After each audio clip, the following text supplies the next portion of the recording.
have a day job too. I work for the Department of Environment and do media relations here in Montreal. So work until 6, and then last week there was a festival here, and I played a bunch of sets with different bands and myself. So it was like work all day, rehearse once or even twice, maybe 3 times at night.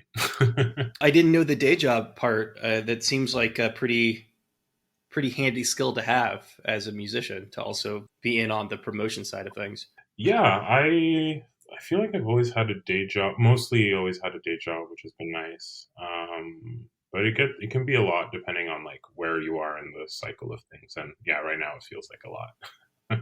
You're working with people. Someone set this up, and Yeah. you've got the label, you've got some people working with you, but musicians have to be their own self promoters, right? Musicians have to Yeah. like know how to handle the media, and now you sort of have that side of things. Yeah, for sure. I went to school for communications, and I've done like PR for people in the past and for myself. So yeah, it's like, I think it's like useful also just to know now, having people, helping me sort of like knowing what I'm up for or not up for, but also like knowing how things work a little bit better. I feel like it's just easier to work with, like, Christina, when I sort of know what she's doing on a day to day.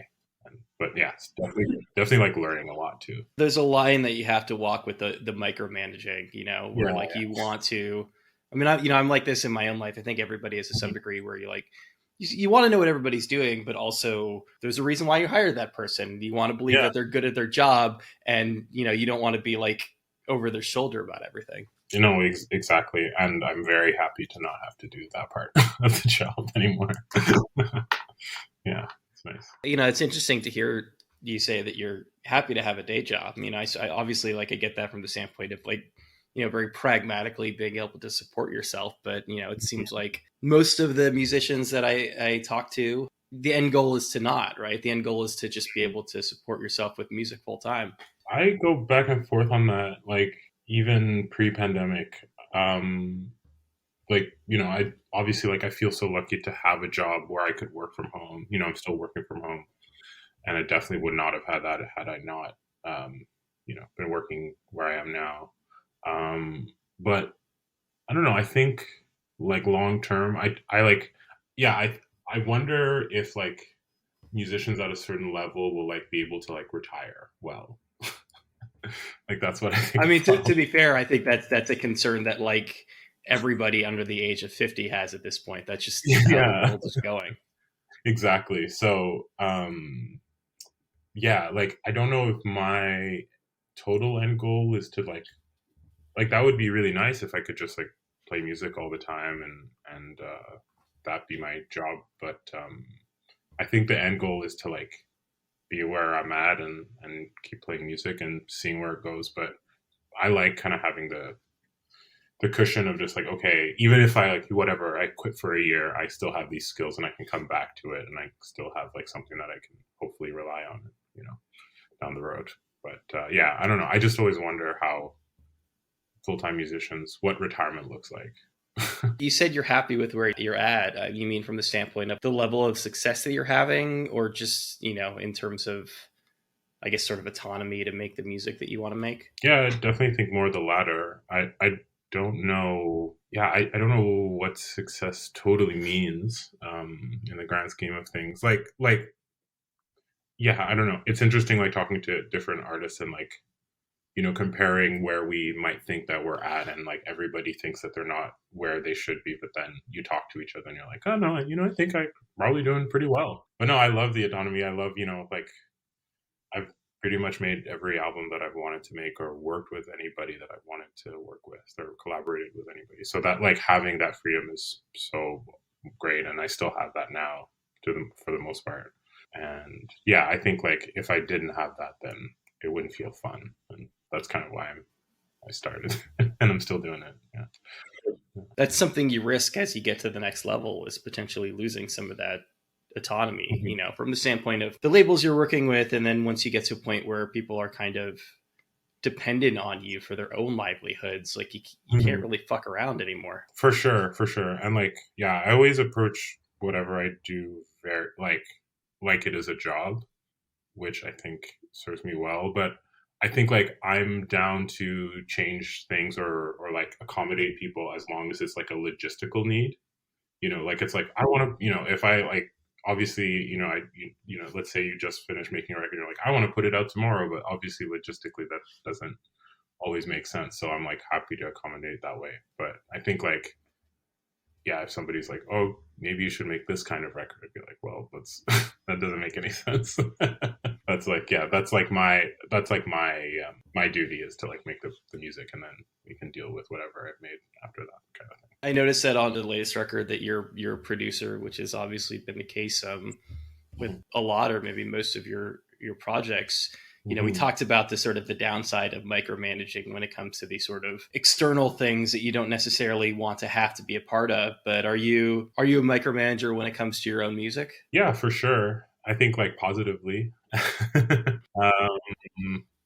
Although I wonder, yeah, when I think of micromanaging, I think it's like it has a negative connotation, but maybe that's just me. It's both at the same time. As with anything else, you need to know when to be a perfectionist about something and then when to Mm-hmm. kind of to back off, either whether it's when to really release that thing into the world or when you're collaborating with musicians to trust their abilities, to remember why they're the people that you hired to collaborate on that. Yeah, yeah, no, totally. I was talking about this the other day, actually. Like, I I produce my own stuff mainly just because when I write a song, I hear pretty much every part, or I can understand, I can see the map of the song like right away.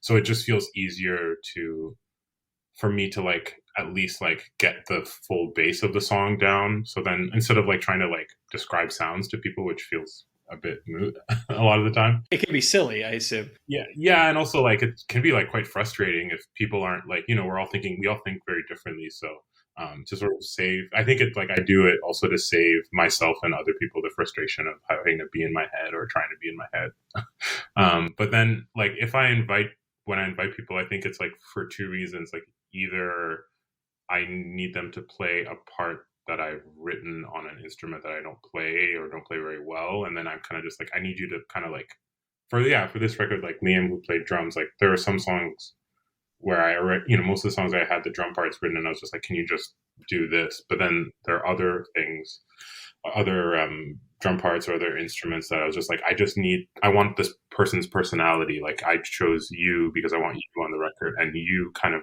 do whatever you want, and I'll make it work as best as possible. So I feel like it's like kind of those two things, and then like so yeah, and the second option, I feel like I'm just kind of like opposite of micromanaging. I'm just like, please, like be yourself. I would rather not be in the room, so I don't have to affect what you're doing. In an ideal world, though, would you be playing all the instruments and doing the producing, and would it just be kind of a closed loop? No, I like having people like join in. Like yeah, like I think I'll keep making records the same way. Kind of like maybe like 70% or 80% is me, and then like just have touches of people here and there singing or playing or a solo or something. Because I think like I mean I assume it probably is this case for other people, and that makes the record more interesting for me or the song more interesting for me because I'm like it's like something I don't expect, and yeah, like because I've sat on this record for so long, I can see the flaws in it now, and like I can see where I might have not like challenged myself enough, and so having more people involved can help with that because you're just then it forces you to react against maybe what somebody decides to play or changes like I got something back the other day actually from somebody for a new music, and it totally changed what I saw the song as. So it can be really helpful too. I think an underrated aspect of collaboration that people don't really talk about enough is to, at a certain point in the process when you've been in your own head for a long time, it's hard to even know if it's good, right? It's hard to even know if like this is actually something that like people will appreciate, and there's something valuable in just kind of exposing people to the music before you release it into the world. For sure. Yeah, I think yeah, as long as I wonder if ever think something's good. I'm it's for me. I think it's like more dependent on whether I'm excited by it, like whether it's good or not. I honestly have no idea. I'm always surprised sometimes. that people like it. By what people actually get something out of. Yeah, like I feel like the things that I get out of the music that I make or that I hear in the music that I make are completely different from what most people hear, which is really cool, but like I'm just always like, how? Where are you getting this from? But yeah, I mean everybody has their own ear and everything. But yeah, I don't know. I think it's easy to get stuck in your head for the most part, and that's why for this record anyways, having my friend Steve doing the engineering is just so helpful. Just to have somebody to say like, what do you think of this? As opposed to being alone and having to be really confident. When you say what other people are getting out of it, do you mean from the standpoint of just like of interpretation and what they think the song is about, or you're just surprised by the things that they like? Both. Like I think I'm not totally sure about what a song is about, and then over the course of writing it, and then maybe over the course of recording it, I'll realize something about it, and then I can see the narrative, and so to hear other people's narratives is interesting. But then, like musically, what people may hear as like an influence, for example, is like totally different from. But like I don't know. A lot of people say that this record reminds them of Dinosaur Jr., which I've never listened to. I like Jay Mascis, but like it's not like something I ever listen to, and I think that's interesting. But then like I don't know. I'm trying to think of something else that somebody might have compared it to, but and like it's not a insult or a bad thing or anything. It's just like, where did you get this from? I love Dinosaur Jay Mascis, but granted, I haven't had a lot of time with the record or the singles, but I don't get that at all. So it's strange. I mean, there are probably times when people tell you that it sounds like something that you've never even heard before. Yeah, and I mean it all depends on perspective, and like I don't think I'll ever forget this, but this was a band I played in years ago when I was in New Brunswick and in like the East Coast of Canada, and there's a guy who came up to me after a show, and it wasn't music like that far off from like the Hang Time songs. And he came up to me and was like, "Man, I really loved your set. It reminded me of like a blend between Red Hot Chili Peppers, Metric, and Blink 182." And I was like, "Okay," but I I'm saw, trying to like figure that out to do the math in my brain of what that sounds yeah, like. like I didn't agree with him, but I totally could see how that he made that sort of lineage in his brain, and so yeah, it's just like if that's what you're listening to, or if that's sort of like the closest kind of music that you're listening to what maybe I would be making, like you would make that inference. But yeah, I'll never forget that because it was just like so out there, and so I was listening to the Joyful Noise interview that you did pretty mhm. recently, and the topic of Blink 182 comes up, and they were in a way kind of a formative band for you, right? I mean, you were like at the library checking them out. Is there some like primordial piece of them, do you think, in the music Sure. that you make? Yeah, I think like melody wise and chord progression wise, I think like anything after Hang Time that I've made is definitely less and less there. Moved away from Blink Yeah, 182. I Yeah. feel like Hang Time was kind of like it's kind of like another barrier, like because I wrote those songs when I was 25 or 26. I'm 30 now, so feels, but like it's only 4 years, but it feels like a big gap in life, I guess.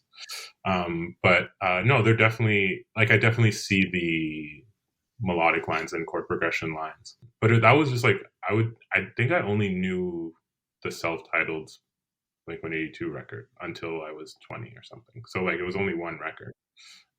But I feel like the things that I listened to as a kid that I can hear influencing me now are just so random, as wild I guess as this guy telling me those three bands. But um, like the other day I was talking to my friend Loren, and I remember that like Joe Cocker was like something that I listened to a lot when I was a kid, and It's mom and dad music. Yeah, but like mom and dad music that I really liked, like and that I listened to a lot and knew all the words. Like it wasn't just like it was on, like I was putting it on when we were driving kind of thing. Just like yeah, or yeah, I mean Tracy Chapman also and but then yeah, I think like but then there's like tons of like West African music, like this guy named Salif Keita as well. So like do you know him? I mean, a little bit. I mean, Yeah, okay, sorry. Yeah, I never really know. But it's high energy music. yeah, yeah. And so, but yeah, anytime I listen to any of those, there's a lot more, but those kinds of folks, like, I can see how my music landed where, how it is now, essentially, which is very cool. Is there a sense of kind of reconciling or bridging the gap between these two very distinct forms of music? I guess I mean, I think this is like a theme in my life that I've noticed in maybe the last 10 years is that to me, it's just kind of all the same. Like, I don't differentiate necessarily. Like, I understand that culturally they have a lot of different places, but for me, musically, like, like, it's kind of, I kind of just all put it under pop music because to me, like, the forms are kind of all the same and they're kind of all trying to do the same thing. Um, but but even like now to me, like, when I make ambient music, like the goal is kind of the same in a way. But I see that everywhere in my life. Like, I have a very multicultural family, and I see us as, we all have different life experiences, but the gaps between us are very minimal because we grew up all together and things like that. So I think it's takes a lot of effort for me to like really like separate things out and like understand them as like this is pop punk music and it's over here and this is West African music and it's over here. It's like I can, to me there's I probably pick up the same things whereas maybe people are maybe not picking up the same things, which makes sense, I guess, based on how you grew up. You had a very diasporic upbringing. I mean, you're kind of from everywhere. Yeah, yeah, or from nowhere, which Which is better? I don't know. I think that I probably am from everywhere, but I feel like I'm from nowhere. You've been in Canada for a while, and you're in Montreal now. But is there a place you consider home? Other than Montreal, no. Is that the place you've been the longest? No, not at all. I've been here for 4 years, maybe now. Like Fredericton, New Brunswick, which is where I lived before. Essentially, I do consider a home of some kind. But a lot of people have left. I've been living in New York my entire adult life, but I'm from California, and there's a way that California kind of will always be home to me. Okay, okay. Yeah, yeah. Then maybe like New Brunswick would be that to me in a way. But yeah, I definitely don't feel comfortable there like I do here.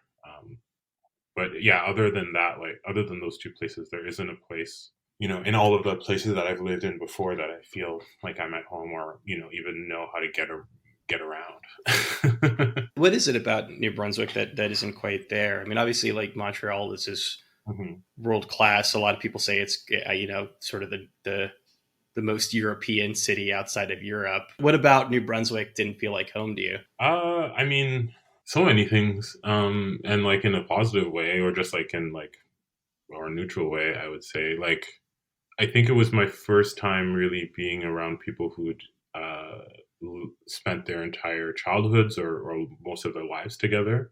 And so it's kind of like easy to feel outside looking in, which makes sense if you're just arriving. Um, and I think like what I maybe wanted out of life was maybe not what the majority of people want out of life there.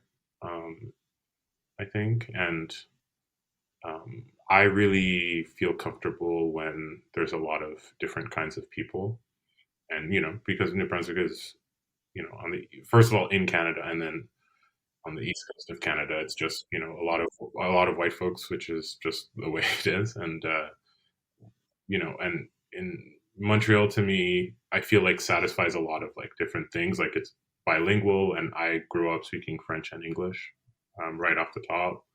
Um, my sister lives here, and she has family, so there's that.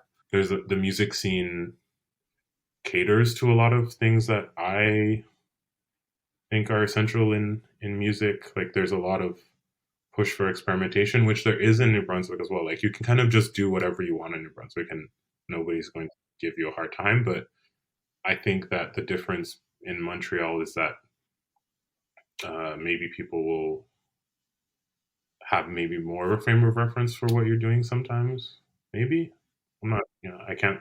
I could probably name several Montreal acts off the top of my head, Mhm. but I don't know if I could come up with anybody from New Brunswick. So I don't know what that says about those specific scenes. Yeah, I mean, yeah, I think it's just hard. It's very easy to be like hidden away on the East Coast. Like the second I moved to Montreal, like in terms of like musical achievements or whatever, like things changed pretty quickly by the time I got here. But that's also like major city, things. In terms of being able to take it more seriously than you were. Yeah, just yeah, the kinds of shows that I would get, or even emailing somebody about a radio play or whatever. Like the second, me just being from Montreal seemed to carry a lot more weight, unfortunately, um, for New Brunswick folks. But um, I'm trying to think of what the because yeah, both places really do encourage like weirdness. But I think that I think at the end of the day, like in New Brunswick, or in, when I was in, and this is really just in Fredericton, like in Fredericton, like maybe the music scene of like weird music or even just like indie rock music was maybe like 40 to 70 people who are making it, or maybe 100 at most.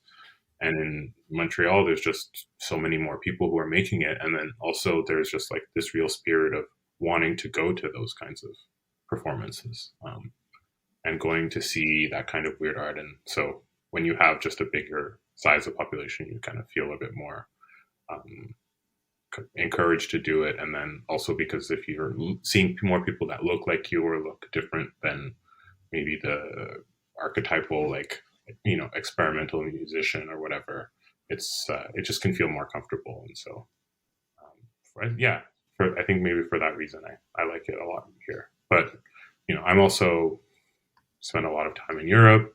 I spent a lot of time in bigger cities. So I am like a city person at the end of the day too. Maybe New Brunswick is a good place to develop as an artist. There are upsides, right, to having a small, assuming you're part of that community, to Yeah. having that small community, but then you kind of have to graduate at a certain point. Yeah, or I mean, graduate or change. I don't. Yeah, um, yeah. I don't know if I would.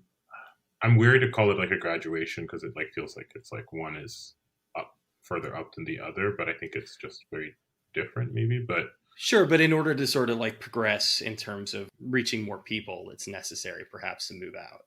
yeah, yeah, I think for what I was doing, it was very necessary. There are bands in New Brunswick that stayed and are doing great too. And but I think that they were doing something that catered a lot more to what folks were doing, what folks are from the East Coast like, and also they're from there, so they like it's the music that they are putting out is just like so from that part of the world, whereas like I'm just a guy making music. You're a guy making music that sounds like Red Hot Chili Peppers Exactly. crossed with Yeah. Blink 182, which And that's very Montreal. Yeah.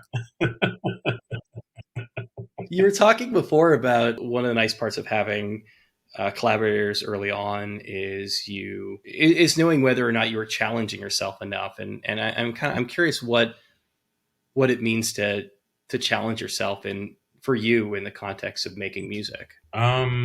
Just I mean, bold like or just like plainly is probably just trying things that I haven't tried before. Each time, usually every record I go into, I have like a pretty clear vision of what I'm trying to do, song by song, but then like holistically. But yeah, I think like mostly it's like I'm not a trained musician, but I sang in choirs and did piano lessons when I was younger, so I have a bit of like a and did a bit of music, like whatever Western music theory classes in university. So I have like a bit of like an understanding of music or Western music theory, and so I'm just trying to like make sure that when I look at my music through that lens, that I'm not like repeating the same things over and over again. that I'm like breaking from that, but then at the same time not just using Western music theory as like a compass, but it's just maybe a way for, because I find that really hard. Like it's almost like I kind of look at it as like physics or like a science, and that like I don't know, you have those subjects in school that you're like really struggling at and that you don't get for some reason. And yeah, music theory is that for me. Which is unfortunate as a musician. I actually feel like it's an advantage to me. Um, yeah, I don't, because I feel like I understand just enough to be able to collaborate to a certain extent, and and it's I'm learning. Right now I'm trying to like understand time signatures better, or more complicated time signatures better. So I can see the gaps, but I feel like I can just approach music for me, anyways, and I have debates with my friends who are like music theorists, but I feel like I can approach music more freely and from different angles, so I can approach it more from like, oh, okay, so like how can I use these pedals differently, or how can I use my voice differently, or how can I use, this guitar technique differently, rather than like how can I, do make this harmony different than I did the last time, or should I put a key change here or whatever. So, but you can obviously do that if you're trained in music theory too. I just feel like I like the way that I can see that the way I approach music is different to a lot of folks. But I don't know. Maybe a music theorist would. I would love for somebody to analyze it and analyze my music and tell me what they think. You're not an outsider artist in the sense that, like, that you're a professional musician, you're around other professional musicians, but maybe there's something to that. You often do get the most unique stuff coming from people who are complete outsiders. Yeah, 100%. And like also just this idea of what is good, generally understood as what is good, like what is a good voice, for example, or what is good playing. I think those things really need to be challenged, and I think those are like the limitation can be the limitations of Western music theory. But yeah, I mean, I look at theory as just a way for us to communicate via writing when we weren't able to record things, and I wonder what the relevance of theory will be now that we have that so readily available to us. Like I still think it is useful, and has its yeah, it definitely has its use, and I use it every day. But I think that there are other ways to communicate through music that are as valuable, and I would love to explore those as much as I do. Sort of the more traditional ways as well. The flip side of that, the argument that you'll hear from people, in sort of, I guess, the academy, is that you need to know the rules in order to break them, right? That's what they tell you about painters, right? For like Picasso, that's the whole thing, right? He had to demonstrate that he was a technically great painter before he could develop like cubism. I mean, there are no rules. There's like literally no rules. It's like, I mean, I approach music as just play. Like it's just like a play, and all of the things that I have are essentially just toys. Like, you can take it seriously, but like these are just like things that we use to make sound, and sound is pretty like ephemeral thing. So like, I don't understand what these rules are exactly. Like, what what rules? Like obviously like I get that don't play your music at a decibel level that will like make people deaf. Don't harm people with your Yeah, music. like That's a good rule, I think. yeah, like I think they're like practical and logistical rules, but and music theory does like enter that in some capacity, but like music is literally just like a thing that we do, and we've formalized it, which makes sense because we formalize so many things, so many processes, but literally are no rules. You can do whatever you want, and I always try to tell younger people, and I'm still very young, but younger people who want to play music, or just people who want to play music for fun and are intimidated, and it's just like you can just do whatever you want. Like if you're enjoying what you're doing and it sounds horrible to somebody else's ear, then great. Like at one point distortion sounded horrible to people and now we do it on purpose. So much of it is just dependent on, because you had mentioned in one of the interviews I listened to, I think Lorraine is how it's pronounced, and Yeah. I wasn't familiar with her, and I listened to her, and it just completely blew me away. But that's an example of probably it's the kind of music that probably, a lot of people have to spend time with, and Mm. people don't really spend time with music as much because obviously like attention spans are shorter, but also I just think the ways that we consume music over Spotify, you don't feel as obligated as you did when you went out and bought, a $20 record to really just Yeah. sort of sit down and spend several days with it. Yeah. Yeah, I definitely don't spend as much time either, but I do try to come back to things. And I do. Like I will really like work something if I think that there's something. I feel like I hope that I'm better at this now, but I feel like when I listen to something new and I don't like it, I can usually, or I can try to tell whether or not um I don't like it because there's something that's maybe like challenging me about it. You could tell if things have merit, you can tell Yeah, if you could tell if there's something there. yeah, and but also like a lot of my favorite bands or musicians are bands that when I first listened to them I didn't like at all. Like I was like, wow, this is not good. And now, and now I really love them. And so there's just like always like a point where something turns, I don't know what it is. And then I end up, loving it. And so I try to always come back to stuff at least 2 or 3 times, and I'll like, my bookmarks are a mess. I just have so much music and I just try to see, yeah, because most things do have some kind of merit and probably deserve your time. But I mean, and also like most, I think about like if you're sort of like a non-active music listener, so somebody who's like not like maybe like pursuing music, like maybe you and I are all the time. I feel like the those a lot of those folks are probably listening to music that is just presented to them because they're not actively seeking it out, and so but they tend to like a lot of what they're listening to. But then maybe that person might come to one of my shows or something and end up liking it, and I'm always so bewildered because I'm like, this is nothing close to what you're listening to.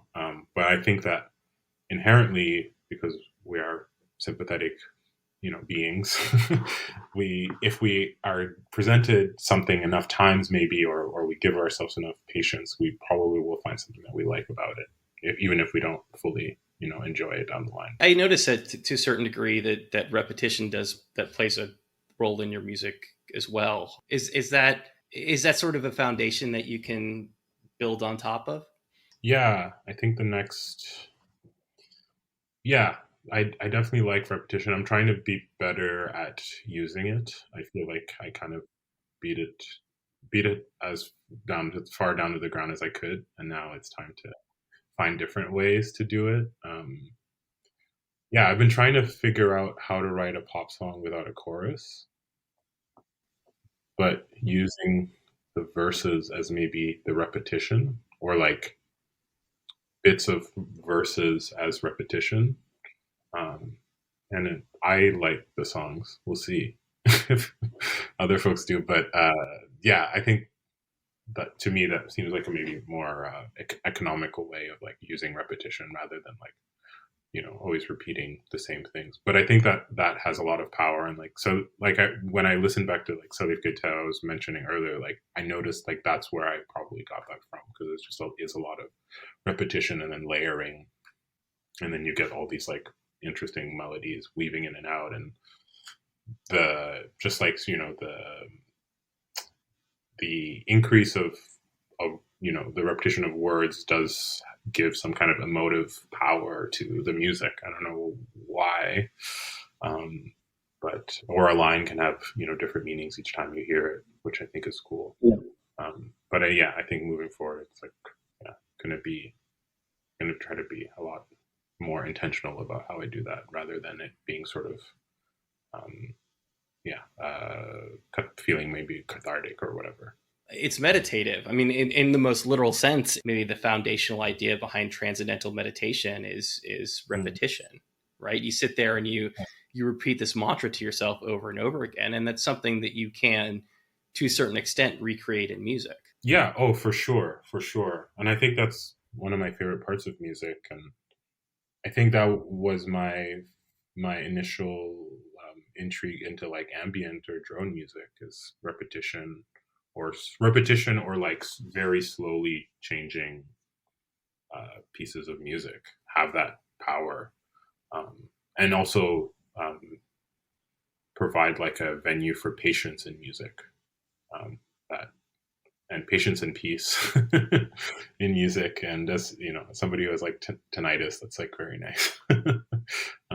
But yeah, like somebody like it's like Sarah Davachi is like I it's just she's like one of the masters of that. And or I saw my label mates Soons this weekend, and that was another band that or another set of musicians that also are just so patient with things. Patience, and then you have a really great payoff, but then also the lead up to the payoff is a payoff in itself. Like it's not just nothing and then something. It really is bringing you somewhere, and you're not just like waiting for the release. You're in it the whole way through. And that circles around to what you were talking about before in that, I mean, what is a chorus but a release, right? Yeah, it's all, yeah, it's payoff, which sometimes is just fun to have that. Like it's so nice when you have that. But I think there's like other ways to get around that release in music. Um, and I've tons of people have figured out how to do it, but I'm just trying to think of a way maybe that is interesting for me to do it, but we'll see. I don't know. Yeah, I feel very much in like the interest. I don't want to get too in the weeds about it here, but uh, you said you wanted to write a song without a chorus, and that in order to accomplish that, perhaps that means writing verses that are catchy or hooky and repetitious. But like, aren't you kind of describing a chorus? No, uh, no. Well, yeah. So like, the idea would be to write a pop song without a chorus, but to have like not necessarily have the verses have to be like fully catchy or even have to repeat the verses, but like at least bring back like a theme that is brought. So like, let's say um, if you're working like the ABCD structure or whatever, like your A section is repeated after the first B section, but maybe it's only half of the A section or a quarter of the A section. So mentally you're still registering, you're not like getting lost like in like a prog rock song or something. Like you're there's still something that feels familiar to follow. But there is always a new element added on maybe. And so it maybe allows for like that, like for me, like that's a compositional challenge of like how do you kind of keep it interesting, but also how do you keep things moving and keep things pretty open as well.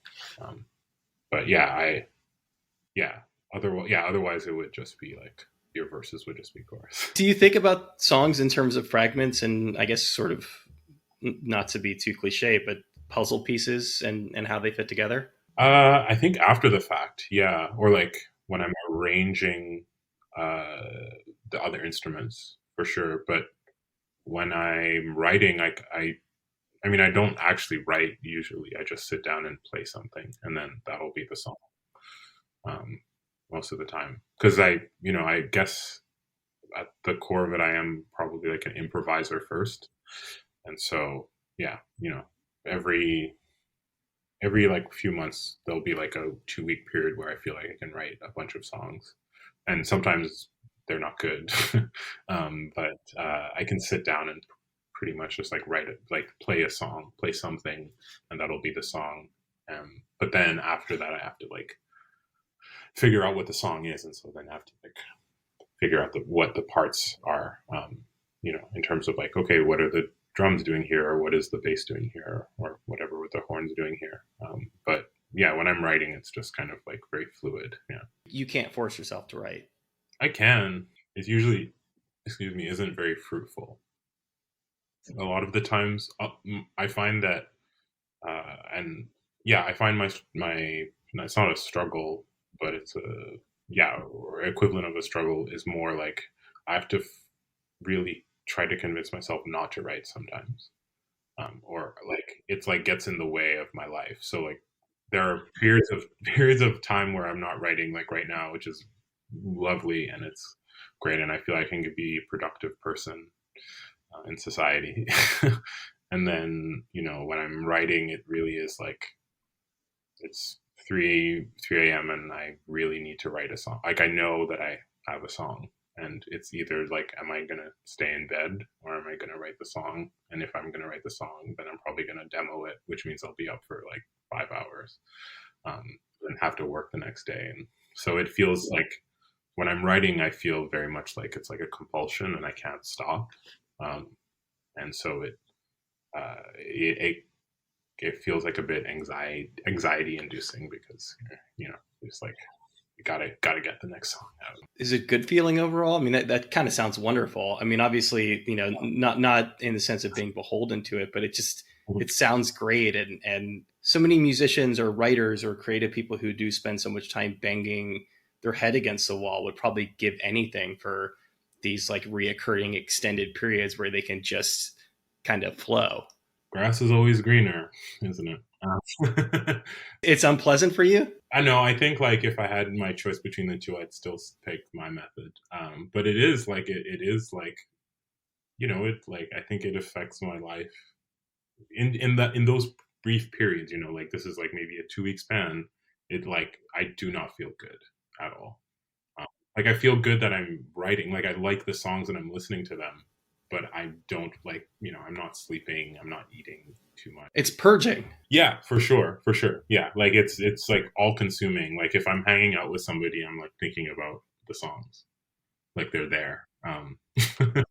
So it ultimately leads to a good thing. But yeah, like those periods of times can feel like very very heavy. But yeah, I still wouldn't trade it for because yeah, I definitely gone through the other thing of like just trying to write songs and I think that's good to do too. And each when I haven't written for a while, like I'll try to just do that to see because I always get worried. I'm like, am I going to write another song?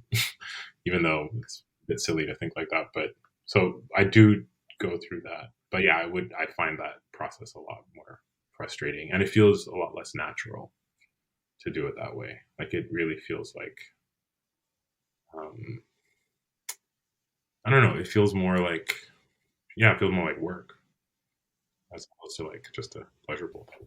Do you think that there could be for you a healthier way of dealing with that, of really just kind of uh, I guess incorporating it maybe a little bit better into your day-to-day life? Maybe I. It's definitely better than it was like when I first started. When I first started, I think because I had such a delay, I started really only writing songs when I was 19. So yeah, really like writing songs when I was 19. So That's not late. I feel like, or like, but like writing songs, but like I guess like writing songs and playing music. Period. Like it was all in which Yeah, I I mean, still, maybe it's on the late side, but it's if you told somebody that, they wouldn't like be taken aback by how late of a starter you were. no, but I think yeah, maybe I'm still carrying around like at that time when I would tell people how long I was doing it for, they were kind of like, oh, whoa, like that's no, it feels compared to like maybe a lot of the people that I play music with because they're such they're technically are such good musicians too because they've been doing it for 10 more years than me a lot of the time and I'll also dedicate themselves a lot more to like particular instruments. I definitely feel like there's like a lag um, musically, but also like musically and like musically culturally. Like I feel like I'm like starting to catch up to everybody who's in my age bracket. And but yeah, I hope there's a better way for me to do it. I don't know. Yeah, there is something that feels like necessary about going through that weird period. But I think maybe it's like an artist myth, like you have to suffer to get something good or whatever. But yeah. It sounds like when you did decide that writing and playing music was something that you wanted to do, that you really dove into it full force. I mean, was there just a kind of a switch that flipped in your life? Sort of. I think I always probably wanted to do something performative. Like I was a pretty like full time athlete when I was a teenager, or even before then. And then I just started dabbling in music, and it seemed fun. And I'm not of I mean, I'm more confident now, but especially at that point, I wasn't a very confident person. But something about music I knew that I could do, even though like I had no frame of reference for it. Nobody had ever told me I was good or bad or whatever. It was just something that I was like, no, I can do that. And I still have that today. I like feel very confident in music, even though, and obviously still have doubts and whatever. But even though like over, in my life, I feel like I could be more confident in other things that I probably am like fine at. But there, yeah, I remember just going to shows in Fredericton and seeing people perform, and I think like for many people it's just seeing people that either or that aren't like like Madonna or whatever or Beyonce like performing and doing it maybe as their job or doing it at least in like a professional setting and being like, oh, I remember just I think I saw like Aiden Knight, he's from BC, um, playing or something, maybe somebody like him, and I was like, oh, I can do that. Like that seems very attainable. And I feel like each time I play to a bigger set of people, or I see somebody playing to like a bigger set of people that maybe I usually do, I feel like I can do that. But I don't know why I have that confidence. But yeah, I don't know. We'll we'll see. Maybe there'll be a point where that changes. If you make a list of the things that people have the least confidence in themselves about, I would assume that singing is pretty high up there. I mean, like people are terrified of singing in front of other people, even like good singers. Yeah, yeah, I completely agree, and that's why I think I don't understand why I really like it. I really like it. I mean, there was obviously points where I was really nervous about doing it. And I played my first show in 2 years on Friday, and there was a small part of me that was nervous, but definitely wasn't nervous about singing. Um, yeah, like if anything, like I played 2 sets that night. I played bass with my friend Ali from Atalaya, and like I was more nervous for that. But I feel like if it's my thing, it's like if it goes wrong, then I'm accountable for it. And also the worst thing that I mean, I always say this, like the worst thing that usually can happen on stage, but barring like people being idiots or abusive or whatever, like just like in terms of like performance setting, the worst thing that can happen is that like you make a mistake or something like that. So like and well, you make a mistake and then you move on. Like that's And people probably don't notice like 9 times out of 10 that you've made a mistake. yeah, yeah, exactly. So like yeah, like the fears that I have about being on stage are like falling on my face, or like I had a vase of flowers on Friday, so I had like images of me like hitting the table and like the vase breaking and like having to like clean that up in front of like 80 people. Those are more of my anxieties, but yeah, I don't know. Music is fun, should be fun, so it's and singing is really fun and feels like very natural to me, so it doesn't necessarily scare me to have to sing in front of people at all. Yeah, I like entertaining, I guess. Do you get a sense of how being multilingual, if at all, has played a role in your songwriting? Oh, uh, yes. I was thinking about this like maybe a month ago. Um, yeah, I realized early, like when I was a kid, I would listen to like Korean songs, and I would listen to a bunch of things, and I think that contributed to me not caring about lyrics very much, which is a funny thing to say as a songwriter. But I don't totally. I am a songwriter, but I do understand myself more as just a person who makes music, and one of the mediums I make that through is like through singer songwriter music. But yeah, I think the effect of being multilingual and my parents speaking different languages too is that I I think I just don't focus on lyrics that much, and I see that maybe more like I think my lyrics can be pretty vague or pretty over broad. But I see the effect more maybe as like a consumer, in that I'm very happy to listen to things and not know what the person is singing about, even if it isn't in a language that I understand. It often takes like maybe 10 to 20 listens of something for me to realize what a song is about. I'm from the States and I grew up speaking English, and like most of the pop music in the world is English. So it's just it's served up to us. But I wonder if speaking multiple languages perhaps gives you a better appreciation of the aesthetic qualities and musicality of words rather than, necessarily affixing specific meanings to them. 100%. Yeah. Yeah. Yeah. When I write, I worry much more about the the phrasing of words rather than the words themselves. Like, or whether how they rhyme or how they sound within a melody. And I get kind of like put off when I hear something from myself or from somebody else where the phrasing doesn't quite work, but like somebody like forced a word into a sentence or into a stanza just to make it work. And so, but I mean, that probably like limits my appreciation for like certain folk folk musics and things like that, that are very word based. But Or hip hop, maybe. uh, no, I like I'm yeah I don't know. I find hip So much of it's wordplay. it yeah it is, and I mean I don't listen to hip hop like a bunch, which is I'm sacrilegious to say as a black guy in North America. But no, that's sorry, that's just more of a joke.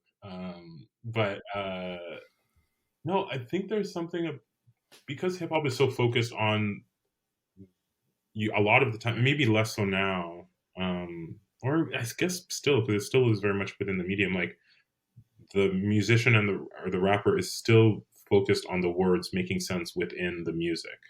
So like the flow is so important. So if the word doesn't fit for the flow, then often the choice will be made to like you find another word or like to like contort the word so that it makes sense or like add a syllable or remove a syllable. Um, but yeah, I definitely like the type of music I listen to the least would be like more word based music, I guess.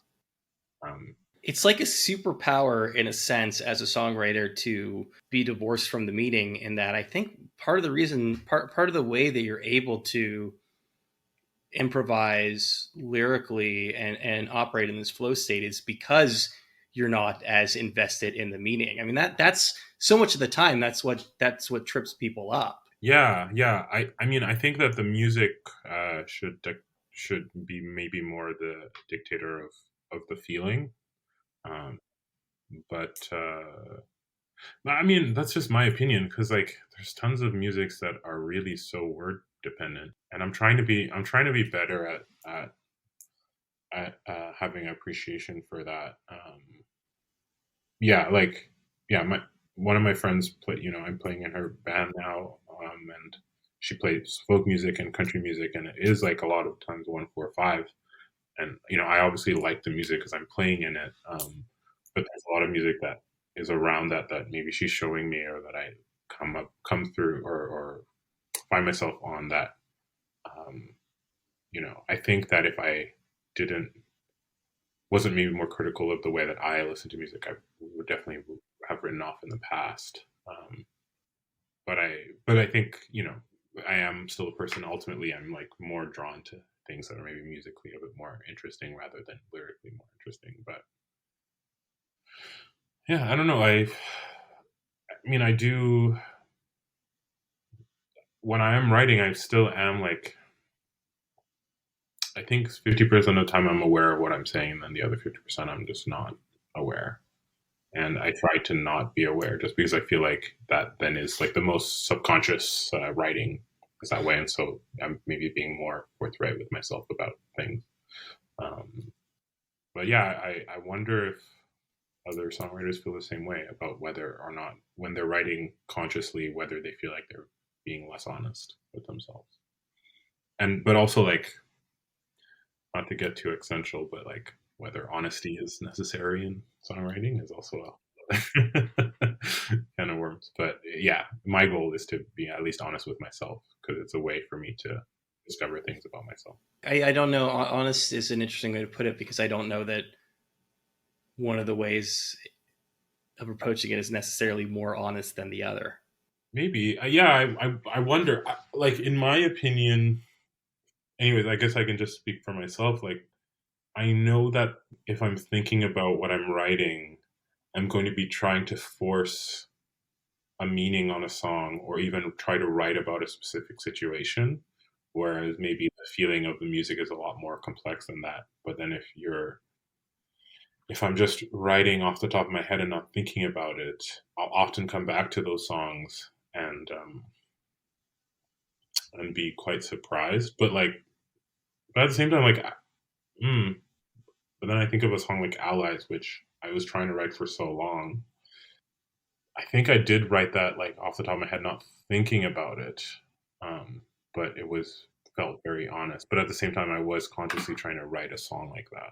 So maybe I don't know, maybe a balance can be struck somewhere. Yeah, But maybe honesty is just being true to whatever you need in the moment and whatever the song needs in the moment. yeah, I think I think I'm scared of like things being too simple a lot of the time. Like what we talked about, like PR and stuff like that. And one of the things you have to do at this point is write what the song is about. And I find that kind of bizarre to do because I've never had to explain myself, and I still, you know, like I to me like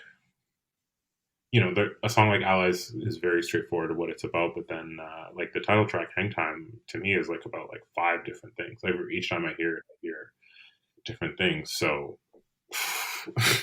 you know, I I don't know what it's about, but it means a lot to me. So it feels weird to try to like ascribe a. It feels weird to try to like simplify a meaning of a song, but maybe for some people that's the way that they approach songwriting is that I want to write a song about this specific thing that happened and it's very clear.